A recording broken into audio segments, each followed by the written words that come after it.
দর্শক দেখুন আমরা কামলা মজুর জীবনটা বড় কাম করে খানাবো দেখুন কত কষ্ট করতেছি তিনটা মাটি কাটতে নিয়ে রাখি সিঁড়ির মোহালায় সিঁড়ি বানান লাগে হ্যাঁ কত কষ্ট করুন লাগে বাজার কামের লাগে দেখুন ঠেলা লইছি ঠেলার মধ্যে ফার্ম নাই এই যে রিং রিং মারে এই রাস্তাঘাট দেখুন কত সিবাদা ঠেলা লই জানা হিনো বাজ্যে করে হিনো বাজ্যে করে আর কষ্ট হ্যাঁ শরীর ঘামে আছে ঠান্ডার দিন শরীর ঘামে জায়গা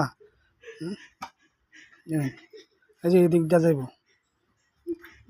ওই মাটি কাটস না গিয়া মাটি কাট খেলা সে আমরা গেছে গা দুপুদল মারে জিরাইতো 500 টাকা মাছ নাই ওর বইন মাটি কাট কাট কাট ফটাফট কাট ঠেলাটা বুড়া কমসে কম ঠেলাটা বুড়া হলে তো যাম গা লইয়া যেতে হবে ঠেলাটা বুড়া যা বালের মাটি কাটলে একটু না